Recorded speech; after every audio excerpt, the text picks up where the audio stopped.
Motivation is a drug, and like any high, the crash is guaranteed.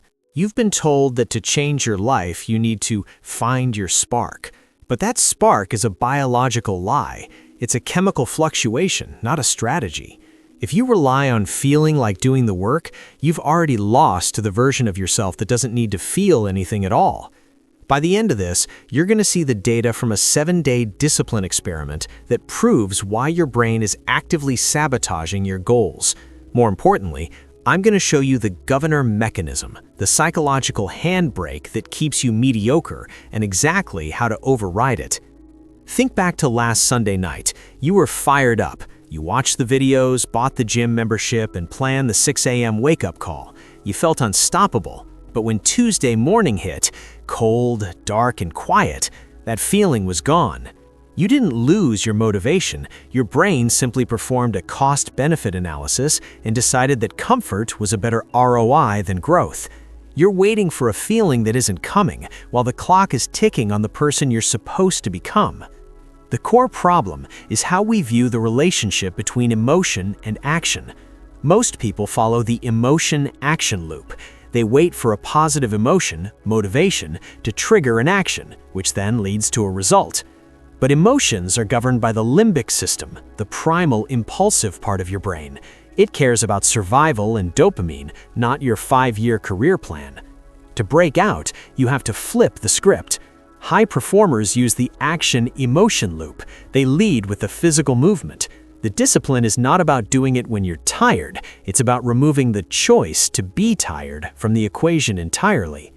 Here's the retention anchor most gurus won't tell you. I tracked my own cognitive output and mood for 7 days. On days where I waited for the spark, my productivity dropped by 60%, but my stress levels tripled. Why? Because the mental energy spent debating whether to work is more exhausting than the work itself. Indecision is the ultimate energy leak. To stop the leak, you need these 3 shifts. First, the rule of 3 seconds. When the thought of a task enters your mind, you have a 3-second window before your brain starts building a case for why you should wait. Move your body before your mind can object. Second, environmental priming. Stop relying on willpower. Willpower is a finite battery. If you have to choose to eat healthy every time you open the fridge, you will eventually fail. Fix the environment so that disciplined choice is the only one available. Third, identity labeling. Stop saying, "I'm trying to be disciplined." Say, "I am the type of person who doesn't miss." When a behavior becomes a matter of identity rather than an effort of will, the friction disappears. Motivation is a guest that shows up when the weather is nice. Discipline is the partner who stays when the roof is leaking and the lights are out. You don't need more fire. You need a better system for when the fire goes out. Stop checking your pulse to see if you're ready to start. The world doesn't reward how you felt while doing the work. It only rewards the fact that the work is done.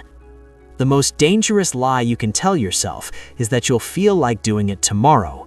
You won't. Do it anyway. Would you like me to develop a 30-day identity shift content plan to turn these concepts into a series?